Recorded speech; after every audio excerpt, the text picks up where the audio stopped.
A Agência Nacional de Aviação Civil realiza hoje o leilão de 15 aeroportos, incluindo o de Congonhas, em São Paulo, um dos mais movimentados do Brasil. A concessão será pelo prazo de 30 anos e a expectativa é que os vencedores invistam pelo menos 7 bilhões e 300 milhões de reais no período. Quem arrematar o aeroporto de Congonhas vai administrar outros 10 terminais localizados em Minas Gerais, Mato Grosso do Sul e Pará. O lote deve ser o mais disputado, com um lance mínimo de 740 milhões de reais, segundo a ANAC. Para o coordenador do Núcleo de Infraestrutura e Logística da Fundação Dom Cabral, Paulo Rezende, a concessão vai possibilitar avanços tecnológicos. A maioria das empresas que estão assumindo a gestão dos aeroportos no Brasil, a grande maioria, tem imensa experiência internacional. E isso cria o que a gente chama de sinergia, né? Uma tecnologia que é adotada, por exemplo, num aeroporto na Alemanha, imediatamente ela é replicada no Brasil. Isso é uma grande diferença. Após o leilão, restará apenas o aeroporto Santos Dumont, no Rio de Janeiro, sob a gestão da Infraero. A previsão é que o terminal seja leiloado no ano que vem. Então, um dia importante para o funcionamento de aeroportos, incluindo aí o aeroporto de Congonhas, como disse a Carla, a gente vai acompanhar ao longo de todo o dia, né? Como vai ser esse leilão e o resultado dele, principalmente. Vamos falar agora sobre a flexibilização do uso de máscaras em aviões e aeroportos. Já está valendo, acabou a obrigatoriedade. Fala aí, André Coutinho. O Brasil se iguala a países como Estados Unidos, Portugal, França e Espanha e libera o uso de máscara em aeroportos e aeronaves. A medida começou a valer ontem, assim que foi publicada no Diário Oficial da União. Em uma reunião do colegiado, a Anvisa aprovou a nova regra por unanimidade e passa a apenas recomendar o uso de máscara de proteção facial, tanto em aeroportos quanto em aeronaves. A Anvisa manteve algumas regras, como, por exemplo, a disponibilização de gels, tanto nos aeroportos quanto no embarque de aviões, e pediu que as pessoas continuem respeitando o desembarque em fileiras. Em frente. Cara, que caso escabroso, né? É. Esse do vereador Gabriel Monteiro. Ele pode ser cassado hoje pela Câmara Municipal do Rio de Janeiro. Gabriela Souza.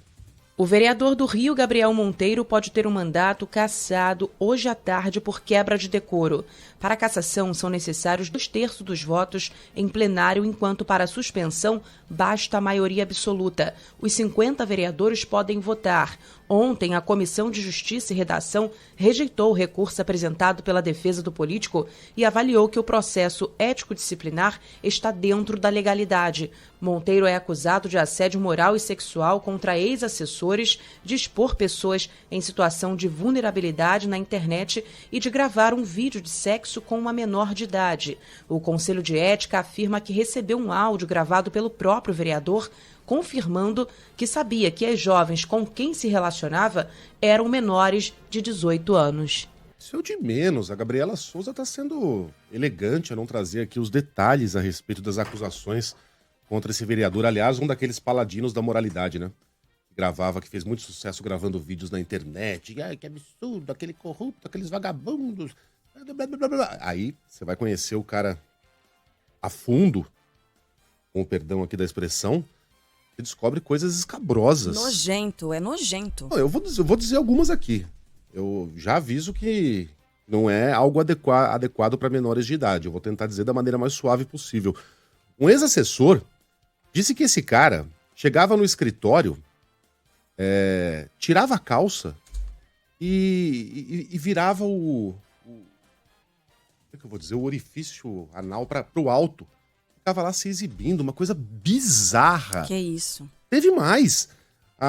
Uma assessora que trabalhou por 7 meses ao lado dele disse que uma menor de idade que foi filmada em ato sexual com o Gabriel era recebida na casa dele ao som da galinha pintadinha. Quando ela chegava, por ser uma menor de idade, né? Ele colocava lá pra debochar a música da galinha pintadinha. Meu Deus. E a recebia pra fazer o quê, né? Pois é. É asqueroso, né? Tudo asqueroso. Uma outra assessora disse que ele mostrava frequentemente para as pessoas que trabalhavam com ele o ânus e o pênis. E em determinado momento, ela reclamou de um assédio dentro de um carro, em que estava o Gabriel, ela e um outro assessor, e esse outro cara ofereceu a ela um punhal para que ela se defendesse do Gabriel. O cara também não aguentava mais. Colocou uma faca na mão dela e disse: fura ele! Fura ele! Olha que coisa bizarra! Esse cara foi eleito com votação recorde, faz um sucesso tremendo na internet, ganhou muito dinheiro com esses vídeos em que defendia a moral e os bons costumes e ocupou durante 3 anos e meio. 3,5? 2 anos. 1 ano e meio. Né? A Câmara dos Vereadores do Rio de Janeiro. Esse cara tem que ser chutado pra fora da Câmara e depois pra dentro de uma cela. Tem muito ouvinte cobrando aqui. Como é que esse cara ainda tá solto? Achava que ele tava preso. Não tá, né?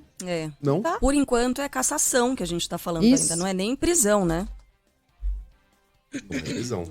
Incrível, incrível.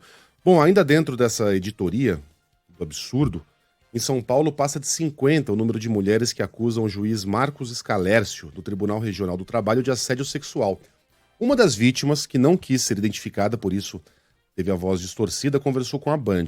A advogada conta que foi aluna do juiz em 2017 e que em uma ocasião ele se ofereceu para tirar dúvidas depois de uma aula. Mas segundo ela, não foi o que aconteceu. Ele pegou, me puxou pela cintura, segurou com muita força, forçou meu braço a passar a mão nas partes íntimas dele, forçou beijos, e depois que eu comecei a me desvencilhar, ele simplesmente deixou e me tratou mal, falou grosserias. O trauma foi tão grande que a advogada desistiu de atuar em São Paulo por medo de encontrá-lo. Muito embora não se tenha hierarquia, a gente se sente constrangida em estar falando a respeito disso. Porque ele foi muito agressivo. Olha o sofrimento, olha o trauma, né? Nossa. É muito Pesado, absurda essa história aqui, pancada. gente. Bom, o Marcos Scalércio nega as acusações, mas foi afastado pela Damásio Educacional, escola preparatória para concursos onde dava aulas. O juiz também pediu férias do TRT, que no ano passado arquivou as denúncias de assédio cometidos contra dezenas de mulheres. Já o Conselho Nacional de Justiça abriu o processo que corre sob sigilo.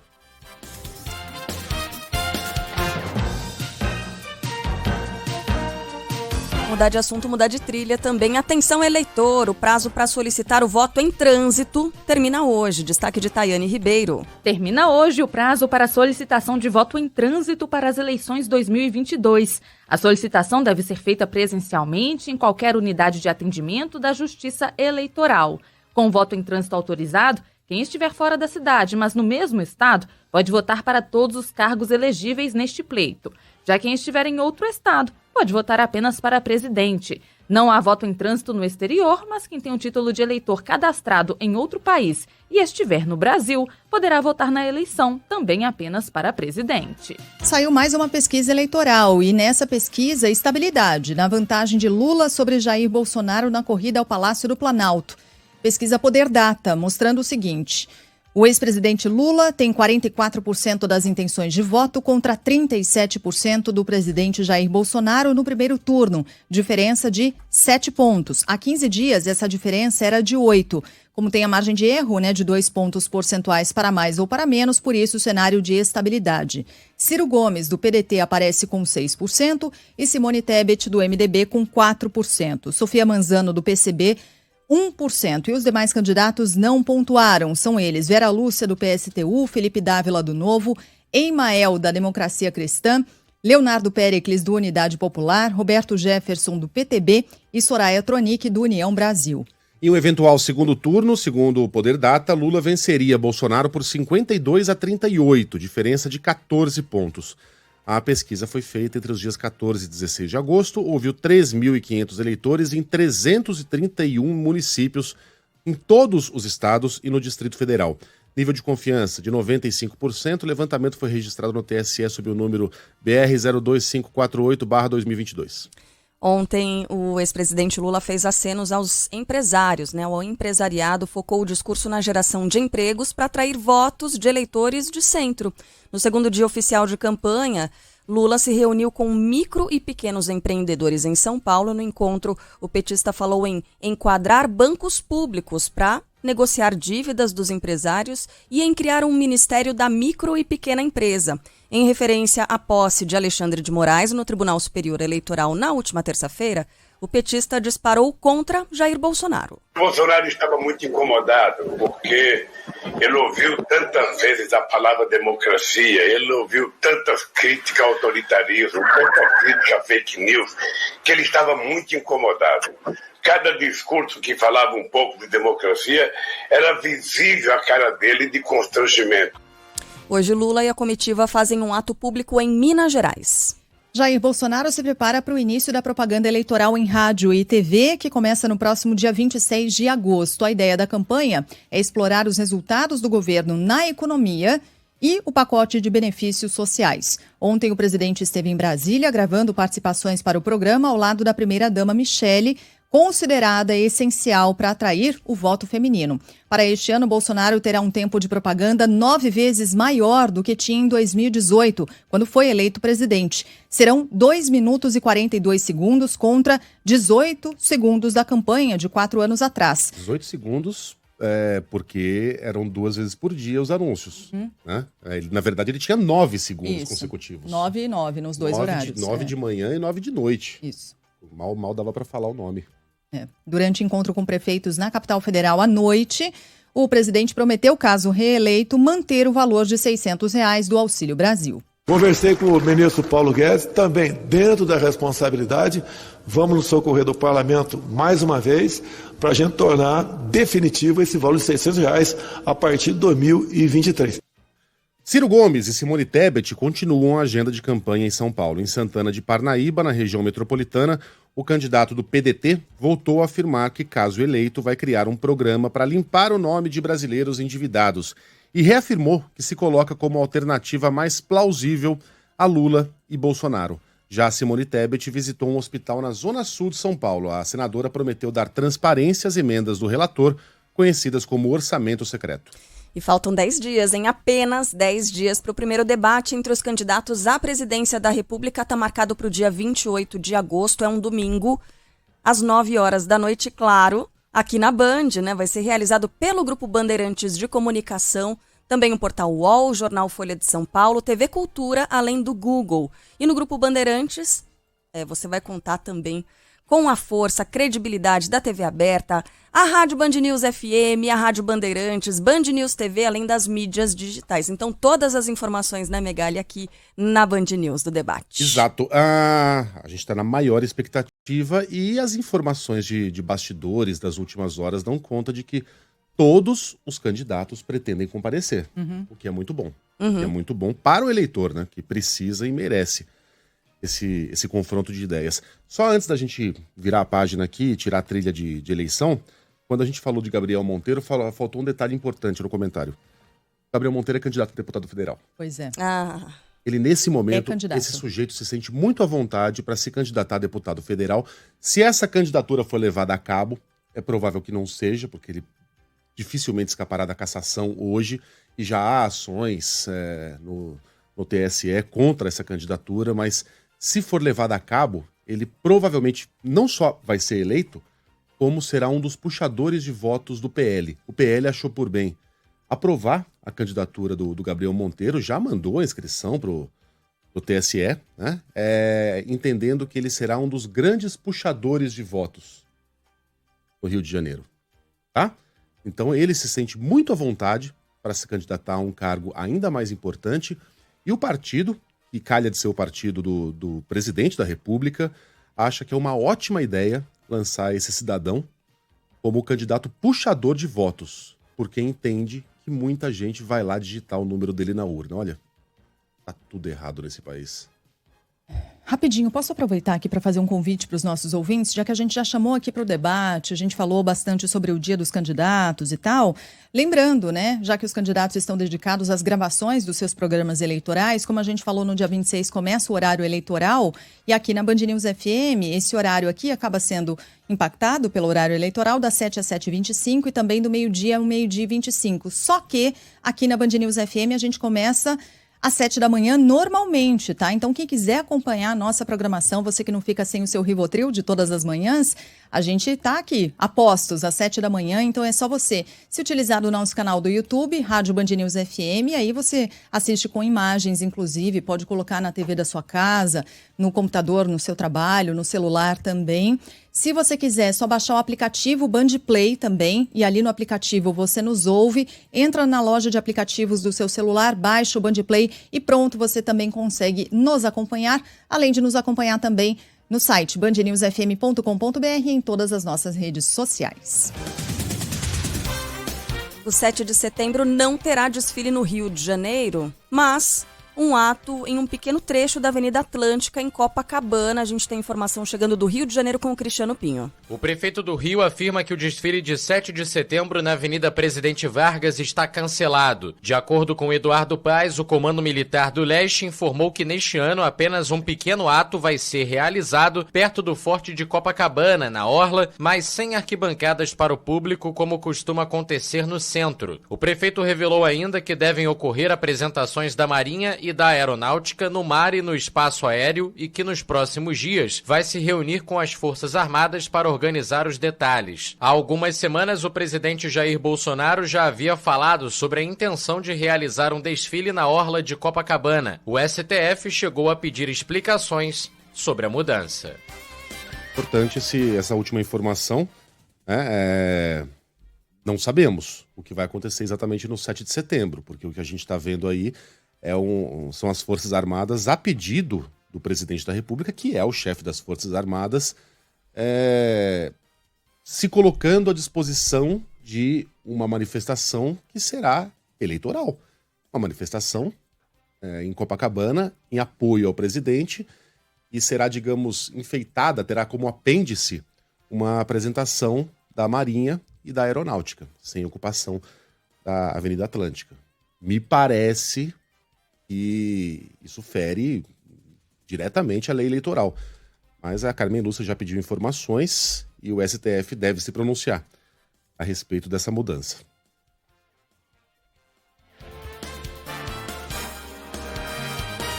A Polícia Federal vê crime, né, na verdade, de Jair Bolsonaro ao associar a vacina da Covid à AIDS. O destaque agora é de Leandro Aislan. Em resposta ao Supremo Tribunal Federal, a Polícia Federal afirmou que o presidente Jair Bolsonaro cometeu incitação ao crime durante uma das edições da live das quintas-feiras. Na ocasião, Bolsonaro associou a vacina contra a Covid-19 ao risco de contrair AIDS. No documento, a corporação afirma que o presidente levou espectadores a não tomar imunizantes contra a doença, além de descumprir as normas sanitárias estabelecidas pelo próprio governo durante a pandemia. Por isso, a Polícia Federal pediu autorização ao Supremo para indiciar o presidente, além do ajudante de ordens tenente Mauro Cid, também suspeito de divulgar essas informações na transmissão. Ainda no STF, a PGR pede que o plenário analise o pedido para arquivar a investigação aberta contra Bolsonaro por vazamento de dados sigilosos. Rafael Procópio. A Procuradoria-Geral da República pediu ao Supremo Tribunal Federal nesta quarta-feira que analise o pedido de arquivamento do inquérito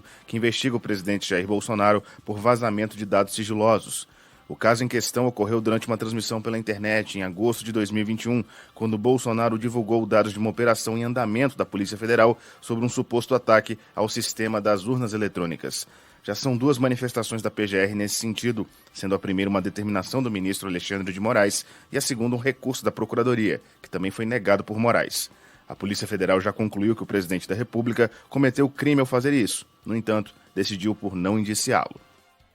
4 países se juntam à China para a realização de exercícios militares na Rússia. Arthur Queiroz. A Índia, a Belarus, a Mongólia e o Tajiquistão vão enviar tropas à Rússia para compor os exercícios militares da China no país. As atividades serão realizadas entre os dias 30 de agosto e 5 de setembro.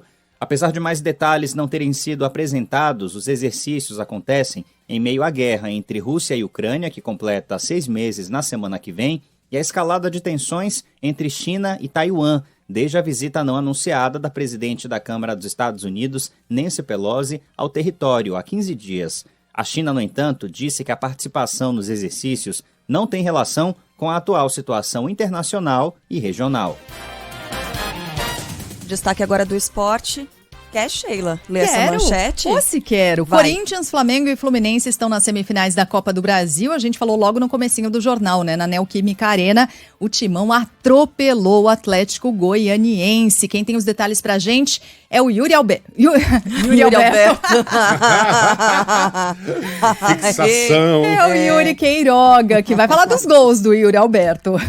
3 das 4 vagas nas semifinais da Copa do Brasil já estão definidas. Flamengo, Corinthians e Fluminense garantiram o passaporte para a próxima fase após os jogos desta quarta-feira. O tricolor das Laranjeiras foi o primeiro a carimbar a vaga, mas com emoções e sustos no Maracanã. A equipe, que tinha vencido o Fortaleza no jogo de ida por 1-0 fora de casa, viu o Leão do Pici abrir 2-0 no primeiro tempo, mas buscou o empate na etapa final com o Ganso de pênalti e o artilheiro Herman Cano. Mais tarde foi a vez de Pedro definir a classificação do Flamengo com um golaço no início da segunda etapa, 1-0 sobre o Atlético Paranaense, depois de um empate por 0-0 no jogo de ida no Maracanã. Por fim, o Corinthians protagonizou a grande virada da noite. Após perder o jogo de ida por 2-0 em Goiânia, o Timão contou com uma noite iluminada de Yuri Alberto, que marcou seus 3 primeiros gols com a camisa corintiana. Resultado, vitória por 4-1 sobre o Dragão. Corinthians e Fluminense fazem uma das semifinais. Na outra, o Flamengo vai esperar o vencedor de América Mineiro e São Paulo, que se enfrentam logo mais às 9 da noite com transmissão da Band News FM. Na ida, o tricolor venceu por 1-0 no Morumbi e agora joga pelo empate em Belo Horizonte. Quanto é que vai ser? Tricolor? Ah, eu acho que vai ser... Cara, sei lá. Tá bom, desculpa. Eu tô desacursoado. Eu tava imaginando que iam passar, com todo respeito a esses 3 times, mas eu tava animado imaginando que passariam Fluminense, achei que ia passar mesmo, mas do outro lado tudo bem. Atlético Goianiense e Atlético Paranaense. Pô, aí vem um Flamengo na lomba, entendeu? Passa o Corinthians, tá muito difícil pra nós. 1-0 pro América e o São Paulo passa nos pênaltis, pronto. Tá bom assim? São Paulo passar nos pênaltis? Tem passado o São tá Paulo. bom. Sabia que faz... São Paulo tem passado, mas presente, olha, eu vou dizer que a coisa tá... Você sabia que faz coisa de 5 anos que o São Paulo não toma um gol de pênalti no Morumbi? É Data Megali. Não, é verdade. Confere. Chama o Comprova aí Eu não sei se são 5 ou 6 anos, faz muito isso. tempo. E a gente recentemente ganhou do Palmeiras. Nos pênaltis a gente tem ido bem. Agora, título mesmo, vocês não vêm há mais de 10 anos, né? Não, mas sabe por quê? A gente precisa jogar o segundo tempo de uma final da Sul-Americana, porque desde aquele título de 2012 contra o Tigres, que os mexicanos não voltaram para o segundo tempo, e a gente foi campeão com o jogo pela metade, alguma coisa ali aconteceu. A Terra saiu da órbita, naquele mesmo ano o Corinthians foi campeão mundial, entendeu? Coisas estranhas aconteceram, um Stranger Things aconteceu naquele ano, e a gente precisa fechar esse portal. 4 anos, obrigado, Pablo. Faz 4 anos que a gente não leva um gol de pênalti no Morumbi. Tá. Então é isso, a gente precisa, pode até perder, mas precisa jogar um segundo tempo de uma final de Sul-Americana. Aí essa zica acaba, Sheila. Falando em zica... Não, brincadeira. Futebol, com Milton Neves. Oferecimento Perdigão. Manda brasa com Perdigão na brasa. Casa do Construtor. Aluguel de equipamentos. Ligue 0800 200 0217. E Sicredi. Conheça a primeira instituição financeira cooperativa do Brasil. Sicredi. Gente que coopera, cresce.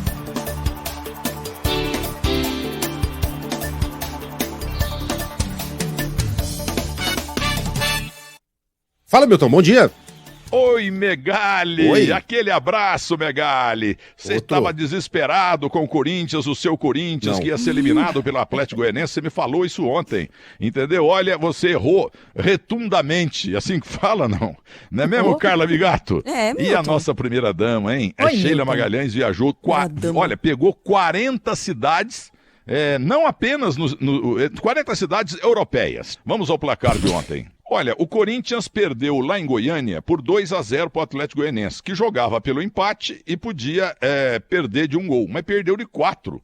O Atlético Goianiense até fez um golzinho no fim. Corinthians 4, Atlético Goianiense 1. Torcida do Corinthians maravilhosa e o Jorginho saiu muito triste porque realmente ontem o Atlético Goianiense não jogou quase nada porque o Corinthians não deixou. E o Atlético Paranaense do Filipão lutou, mas o Flamengo acabou ganhando por 1-0 e avança na competição na Copa do Brasil. E o Gabi ex-gol, hein? Um sujeito chato, mascarado, rilhento, igual o ex-cunhado dele, o Neymar. Mas o Neymar joga muita bola, entendeu? Joga agora, o nosso Gabi ex-gol, ele pensa que ele é Zico. Tenha paciência, ele só faz gol fácil ou de pênalti. E ontem teve uma bola fácil, sobrou pra ele ali na pequena área quase, chutou na trave. Pelo amor de Deus, Gabigol, Gabi ex-gol. Para de ser mala, rapaz. Agora o Fluminense, então, estava ontem perdendo o Fortaleza lá no Rio por 2-0, mas o Fluminense, que havia ganho em Fortaleza por 1-0, empatou 2-2 e avança na Copa do Brasil. Portanto, o Fortaleza eliminado, o Atlético Paranaense também eliminado e o Atlético Goianiense também. São minhas rápidas pinceladas nesta quinta-feira e até amanhã.